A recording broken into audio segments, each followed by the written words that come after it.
통해 가지고 머비보셋을 찾은 다윗이란 제목으로 잠깐 동안 은혜를 나누려고 합니다.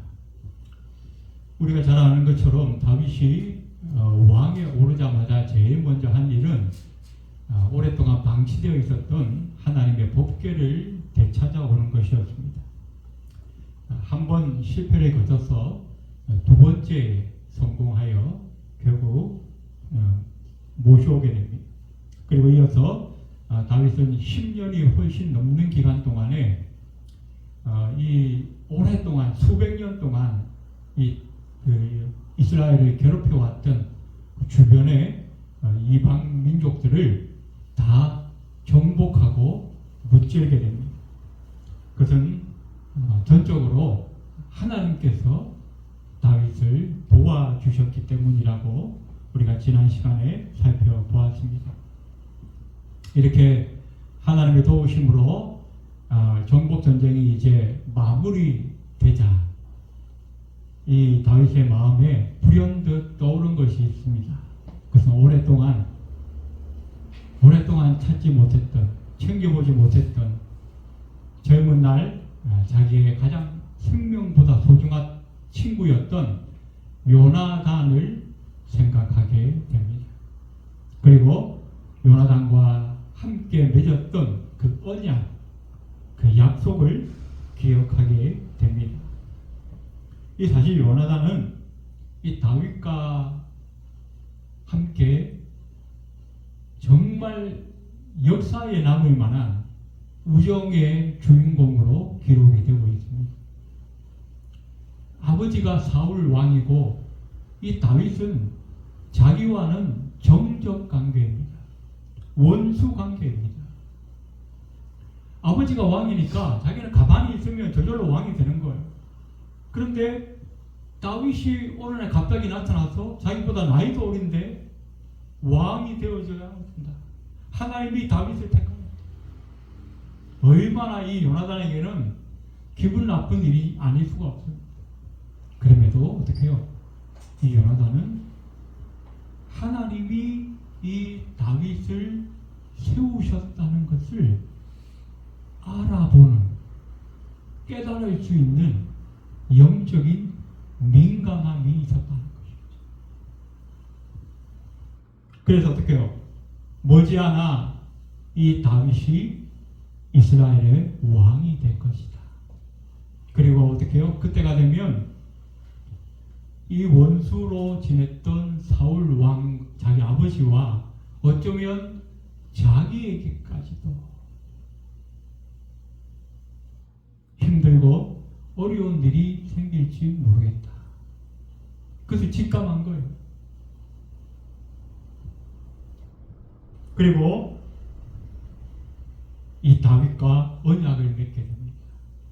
그때 이 다윗은 그때 너무나 절박한 상황이어서 언약을 맺었습니다.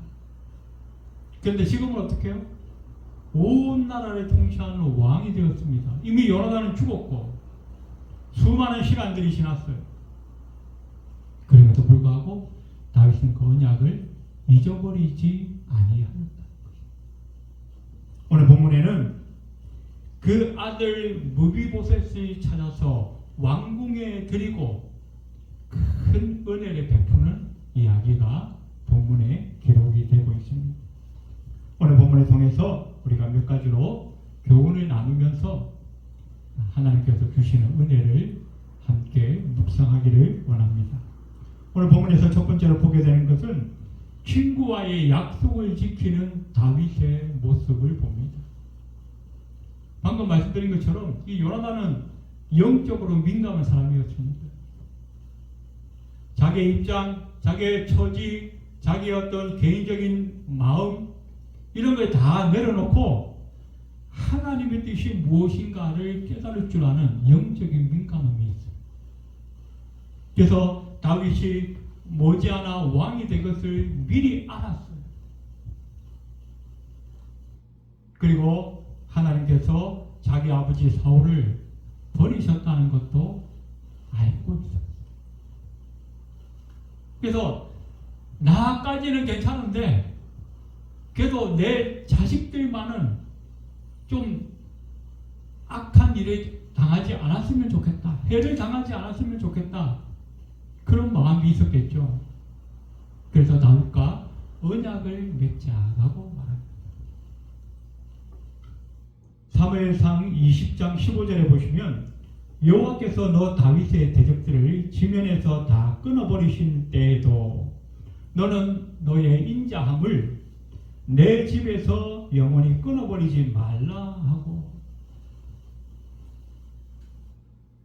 다윗이 이제 왕이 될 것이고 우리 아버지 사울은 하나님의 심판을 받아서 이제 결국 멸망하게 될 터인데, 그때가 되더라도 너와 원수의 지간이지만 그래도 나를 봐서 나의 후손들에게 너의 인자함을 베풀어 달라. 지금 상으로 봐서는 너무 말이 안 되는 소리예요. 요나단은 지금 온 나라를 다스리는 왕의 아들입니다. 왕자의 신분입니다. 다윗은 어떻게 해요? 왕의 미움을 받아서 전국에 수배령이 내려진 도망자예요. 그런데 왕자가 도망자에게 부탁하듯이 약속하자, 그렇게 약속합니다.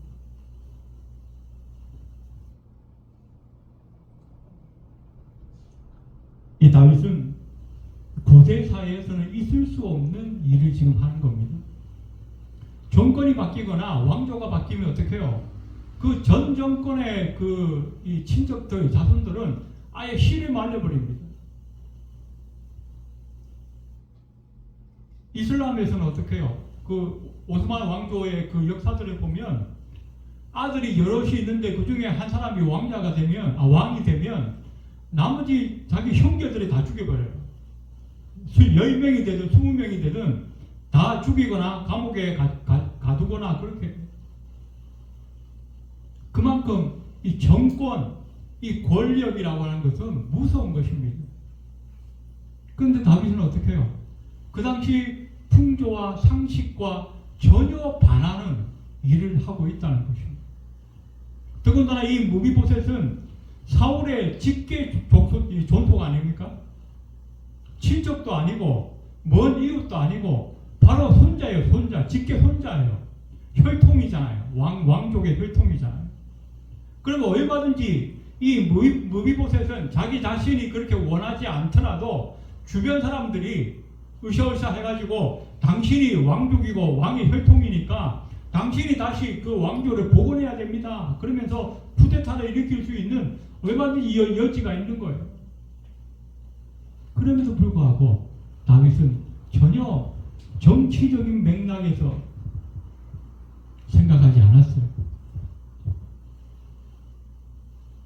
나의 사랑하는 친구, 그 요나단과 맺었던 그 언약, 그거 하나만을 기억했어요. 시대가 바뀌고 환경이 바뀌고 여러 가지 조건들이 바뀌었음에 따라서 사람들이 얼마나 마음이 이리저리 바뀌는지 모릅니다. 친구 간에 맺은 그 약속, 그 친구가 살아있는 동안에도 우리가 지키기 힘든 경우들이 많잖아요. 그런데 요나단은 이미 죽었어요. 벌써 10수년 전에 죽었어요. 내몰라라 해도 그 누구 하나 다윗을 탓할 사람이 없어요. 바빠서 내가 잊어버렸다. 그러면 그냥 끝나는 거예요. 그럼에도 불구하고 다윗은 신실한 사람이에요. 자기와 맺은 그 언약, 그 언약을 시간이 지났음에도 불구하고 잊어버리지 아니하고 그 자손을 찾아서 그 무비보셋을 왕궁으로 오게 하였고 큰 은총을 베푸는 것을 성경은 우리에게 가르쳐주고 있습니다. 우리의 삶도 좀 이랬으면 좋겠습니다. 사람과 사람 사이에 맺은 언약을 헌신짝처럼 저버릴 때가 얼마나 많습니까? 미안해. 그 한마디로 그냥 덮어버리고 내가 깜빡했네. 우리의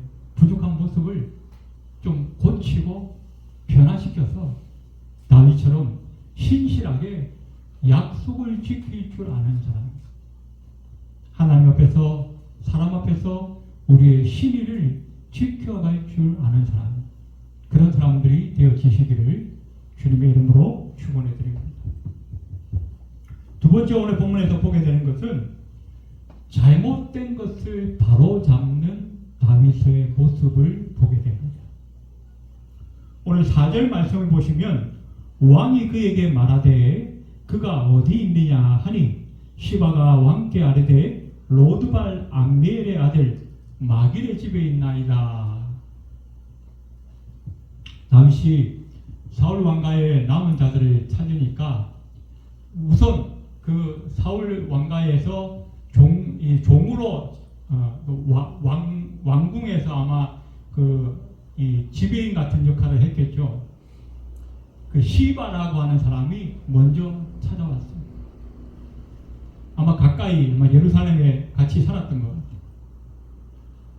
근데 시바가 와서 하는 얘기가 뭐냐면 요나단의 아들이 있는데 다리를 저는 자니이다. 이렇게 말하는 거. 그래, 그러면 그가 어디에 사느냐? 로드발 암멜의 아들 마길의 집에 있나이다.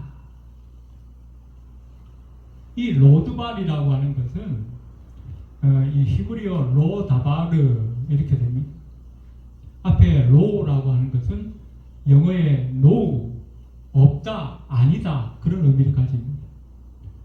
다바르라고 하는 것은 푸른 초장, 목초지를 말하고 있습니다. 로드발이라고 하는 말은 푸른 초장이 없다, 푸른 초장이 아니다 그런 의미를 가집니다. 그 말은 무슨 말입니까? 제대로 목축을 하거나 농사를 지을 수 없는 광야와 같은 지역이라는 것입니다. 그 광야와 같은 지역에 어떻게 해요? 황폐한 곳에 사회적으로 실패한 자들, 낙오한 자들, 요즘 시대로 하자면 어떻게 해요? 미국의 할렘가와 같은 그런 불황인들이나 빈민가 같은 그런 곳을 말하고 있다는 것입니다. 그런 곳에 누가 있어요? 이 무비보셋 요나단의 아들이 지내고 있다는 것입니다. 남의 집에 얹혀 살고 있다는 것.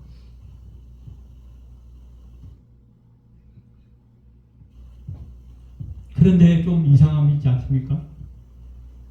이 시바는 사울 왕가의 종이었는데 예루살렘에 살고 있습니다. 무비보셋은 사울 왕가의 왕손인데 광야에 살고 있어요. 만약에 이 시바가 사울 왕가가 망했음에도 불구하고 자기의 신의를 지키려고 했더라면 그 로드발, 그 하나밖에 없는 왕손을 자기가 친히 모시고 살아야 되는 거 아니겠습니까? 좀 삶이 궁핍하고 힘들더라도 다리를 절고 불구가 되어 있는 그 왕손을 내볼라라 하고 내팽개치면 안 되는 거잖아요. 그런데 오늘 성경에 보면 이 시바가 어떤 사람인가 하면 자기 아들이 15명이에요. 또 20명의 종을 거느리고 있어요. 자기가 종이었던 사람이 지금은 예루살렘에서 20명의 종을 거느리고 아들이 15명이나 되는 부유한 삶을 살고 있다는 겁니다.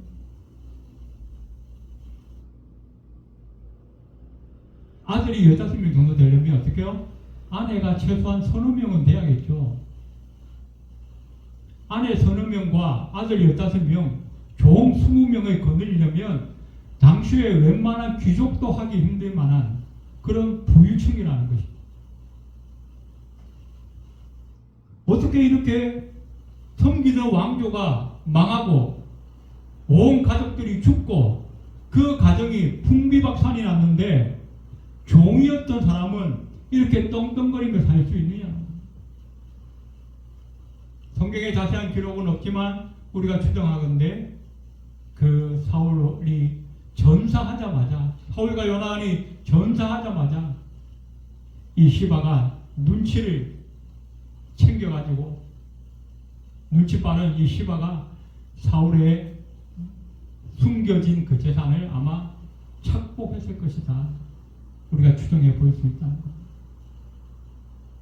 그래서 이 무비보셋은 어떻게 해요?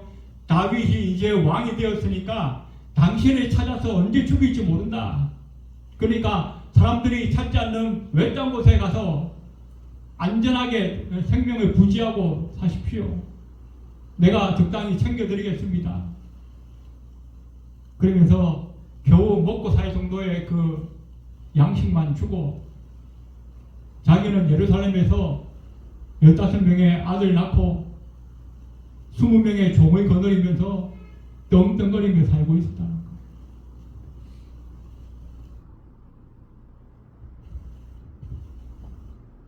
사실 이 무비보셋은 너무나 불쌍한 사람이에요. 자기가 잘못한 것도 없어요. 이제 사울의 손주로 요나단의 아들로 태어났다는 죄밖에 없어요. 갑자기 블레셋이 쳐들어왔고 할아버지와 아버지가 전쟁에 나가서 갑자기 죽었어요. 이 무비보셋의 어린 나이에 그 전쟁의 소식을 듣고 유모가 이 아이를 안고 도망가다가 떨어뜨렸어요. 그래서 어떻게 해요? 두 다리가 불구가 되어서 절었다. 제대로 걷지를 못했다. 5살에 그런 사건이 벌어진 거예요. 그러면 평생을 불구로 사는 거잖아요. 지금 사회에서도 불구로 산다는 것이 얼마나 힘들고 어려운데, 그 당시 3000년 전에 이 불구가 되었다는 것은 인생이 이미 끝난 거나 마찬가지예요. 그런데다가 이제 사울 왕조가 망하고 다윗 왕조가 일어나니까 어떻게 해요? 이 무비보셋은 숨어 살아야 되는 거예요. 자기의 왕손의 그 신분을 숨기고 자기의 정체성을 완전히 말살당한 채 숨어서 살아야 돼요. 어디 가서 얼굴 한번 디비지 못하고 제대로 목소리 한번 내지도 못하고.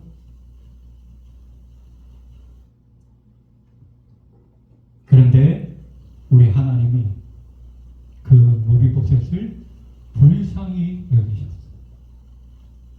다윗의 마음을 격동했어요. 야, 너 요나단과 약속한 거 있지 않느냐? 아, 그렇군. 내가 요나단과 그렇게 약속했었지. 그래서 이 요나단을, 이 무비보셋을 다윗이 오늘 부른 거예요. 그리고 말합니다. 7절에 보니까 내가 네 할아버지 사울의 모든 밭을 다 네게 도로 주겠고,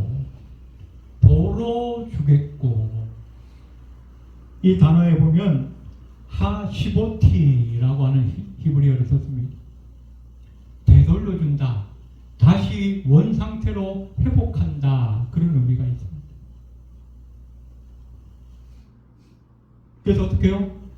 종의 신분에서 부유한 자가 되었던 그 시바는 다시 종의 자리로 돌아가. 왕손이면서도 종처럼 살았던, 종보다 못한 삶을 살았던 이 무비보셋에게는 다윗이 다시 왕자의 신분과 대접과 형편을 다 회복시켜 줍니다.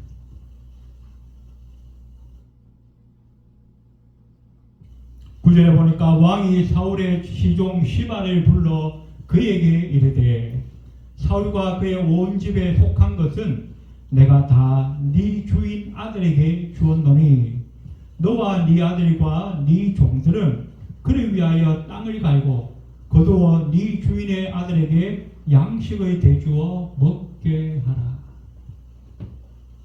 시바가 어떻게 했어요?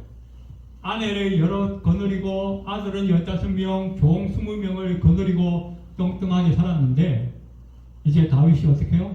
그 모든 식구들이 시바의 아들과 아내와 그 종들까지 다 무비보셋의 종으로 다시. 전환시켰다는 거.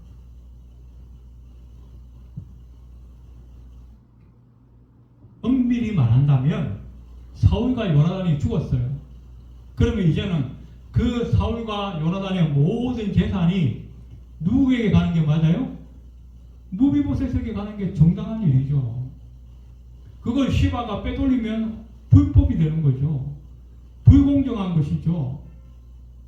근데 이것을 어떻게 해요? 다윗이 공의와 정의를 행사하였어. 그것을 원래 돌아가야 할 무비보셋에게 돌려주었다. 지난 시간에 제가 말씀드렸죠. 이 다윗은 하나님이 다스려야 할 이스라엘을 대신 다스리는 대리자로서 왕으로 부름받은 거예요. 그게 자기의 사명이었고 다윗은 그 사명을 분명하게 알고 있는 사람이었어. 그래서 오늘 어떻게 해요? 무비보셋에게 일어난 이 불공정한 일들을 어떻게 해요? 다시 회복시킴으로 말미암아 하나님의 대리자로서 왕으로서 해야 할 공의와 정의를 실현하는 것입니다. 실현하는 것입니다. 우리의 삶에도 이런 일들이 있어지면 좋겠습니다. 우리의 형편과 처질에 따라서 사회의 어떤 분위기와 돌아가는 그런 이 유행에 따라서 우리가 잘못된 것임을 뻔히 알면서도 적당히 넘어갔던 그런 불공정과 그런 부조리들이 저와 여러분의 개인의 삶에서부터 다시 하나님의 공의와 정의를 향하여 회복되어질 수 있는 축복이 저와 여러분의 삶에 있어지기를 주님의 이름으로 축원해 드립니다. 오늘 세 번째로 우리가 보게 되는 것은 이 다윗이 이렇게 무비보셋에게 원수의 자손인 무비보셋에게 은혜를 베풀 수 있었던 것은 다윗이 먼저 은혜 받은 자였기 때문이라는 것입니다. 오늘 7절에 보시면 이렇게 말합니다. 다윗이 그에게 이르되 무서워하지 말라. 내가 반드시 네 아버지 요나단으로 말미암아 네게 은총을 베풀리라. 이 은총이라고 하는 단어, 이게 우리가 잘 아는 헤세드라고 하는 단어입니다. 헤세드. 때로는 인애, 자비, 사랑, 은총, 은혜, 뭐 여러 가지로 우리가 한국말로 번역이 되어 있습니다만은 그 공통적인 의미가 있어요. 그것은 뭐냐면 받을 사람의 형편과 상황에 상관없이 일방적으로 부어지는 은혜를 말합니다. 저 사람이 하나님의 사랑을 알든 모르든 간에 받을 준비가 되어 있든 안 되어 있든 간에 또 은혜를 받을 자격이 있든 없든 간에 하나님은 일방적으로 우리에게 부어주셨다. 저와 여러분이 구원받은 것, 저와 여러분이 은혜 받은 것, 저와 여러분이 이 세상을 살아가는 것, 하나님의 어떤 축복을 받고 우리가 간증하게 되어지는 그 모든 사건들은 어떻게 해요? 우리에게 자격이 있어서 우리에게 주어진 것이 아니라는 거예요. 아, 하나님 내가 이만큼 했으니까, 아, 난 착하니까, 아, 내가 헌신을 많이 했으니까, 내가 선행을 많이 했으니까, 내가 정직하니까 전혀 상관없어요. 만약 그것 때문에 내가 받는 거라면 그는 은혜가 아니라 그 뭐 월급 받는 것처럼 대가를 받는 것이죠. 아, 우리가 하나님의 대가를 받았다. 그렇게 말하지 않잖아요. 하나님의 은혜를 받았다. 그 은혜는 뭡니까? 우리에게 자격이 있어서 주어진 게 아니라는 거예요.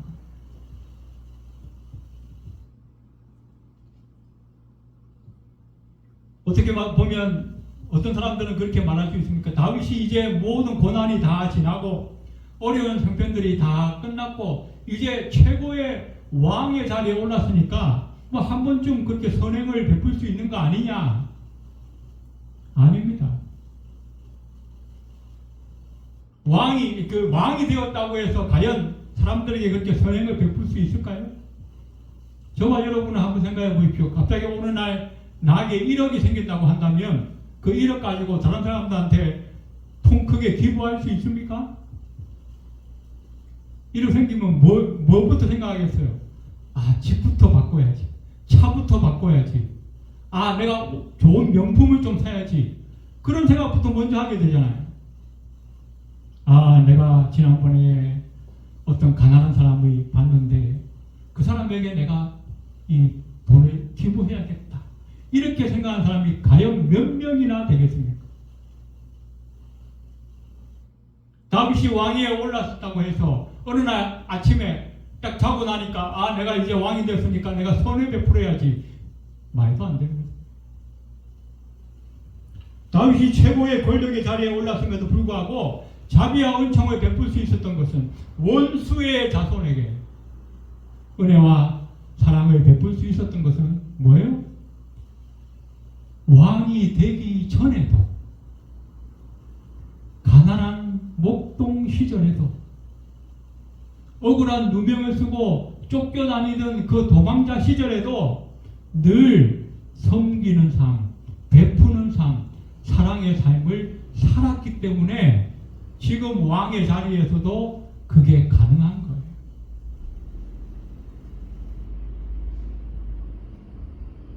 다윗은 목동 시절에 자기에게 맡겨진 양들을 하나하나 이름을 불러가면서 사랑했어요. 양들을 해하려고 곰이나 사자가 오면 어떻게 해요? 자기 생명의 위협을 감수하면서까지 그 양들을 지켜내었어요. 또 도망자 시절에도 그 아둘람 동굴에 혼자 도망갔잖아요. 처음에 피신 간 거예요. 피신. 하도 사울이 군사를 보내가지고 죽이려고 하니까 겨우겨우 목숨 부지해서 혼자 들어간 그 동굴에 400명이나 찾아왔어요. 나 혼자 먹고 살기도 급급한판에 이 사람들을 내가 어떻게 하라고? 나 당신은 모른다. 내 몰라라 할 수 있잖아요. 그런데 그들을 다 품어줍니다.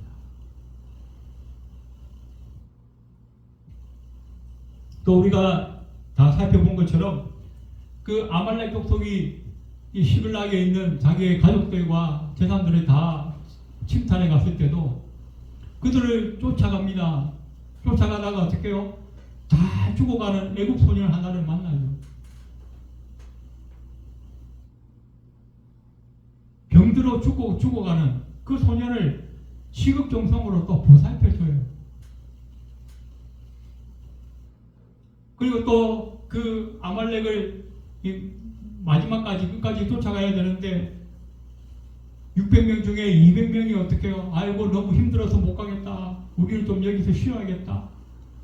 그 부소 시내가에서 200명을 남겨두고 400명만 데리고 가서 그 전리품을 다 챙겨옵니다.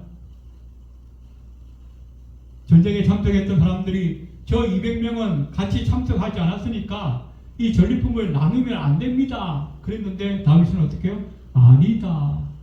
다 골고루 나누어야 된다. 또 우리가 잘 아는 것처럼 사울 왕을 2번이나 죽일 기회가 있었는데도 살려주었어요. 자기를 무시하고 자기를 모욕하는 그 시므이도 살려주었어요. 어떻게 이렇게 다윗이 할 수 있었습니까? 다윗이 먼저 하나님의 햇새들을 체험했기 때문에. 목동 시절부터 도망자 시절에도 지금 왕이 된 이후에도 수시로 이 다윗은 자기 삶에 간섭하시고 역사하시고 도우시는 하나님의 그 햇새들을 늘 체험했기 때문에 내가 먼저 받은 그 햇새들을 이제 나도 내 주변 사람들에게 나눠주고,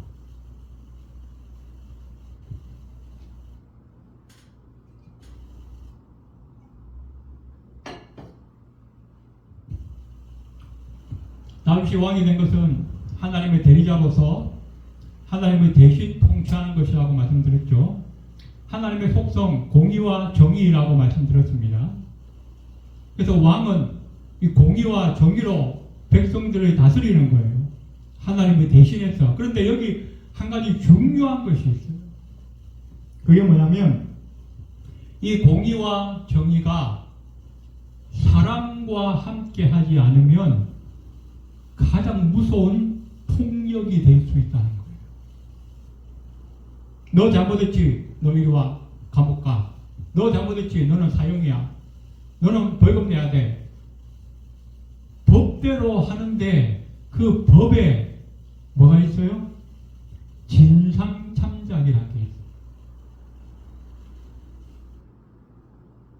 사랑이 함께 하지 않으면 그 권세는 가장 무서운 폭력이 되어진다는 거죠. 로마서 13장 10절에 보시면 사랑은 이웃에게 악을 행하지 아니하나니 그러므로 사랑은 율법의 완성입니다. 하나님의 공의와 정의를 다른 말로 하는 거예요. 율법이 되는 거예요. 그런데 이 율법을 완성하는 게 무엇이냐? 사랑이라고 하는 거예요. 사랑이 없으면 율법이 완성된 게 아니에요.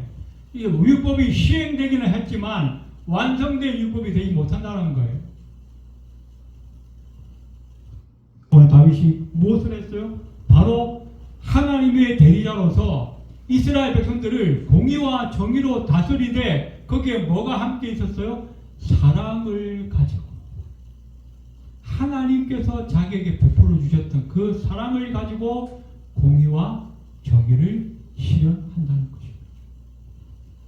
말씀을 정리합니다. 오늘 본문을 통해서 다윗이 친구였던 그 요나단과의 약속을 시간이 좀 지났음에도 불구하고 신실하게 지켜서 그 무비보셋을 찾아서 그가 상실되어졌던 잃어버렸던 모든 신분과 재산을 회복시켜 주게 됩니다. 그리고 그에게 오히려 사랑으로 공의와 정의를 실천한 것을 오늘 성경을 통해서 우리는 보았습니다.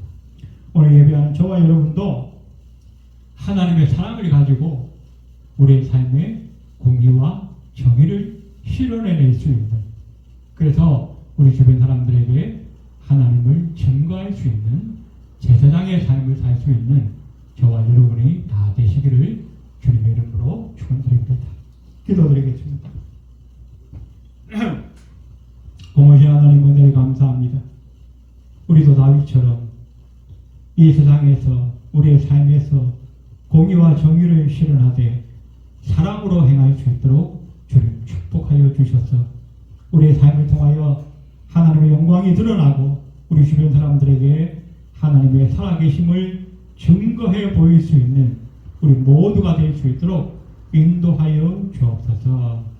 예배를 마치고 돌아가는 발걸음 위에도 함께하여 주옵소서. 예수님의 이름으로 간절히 기도드리옵나이다. 아멘.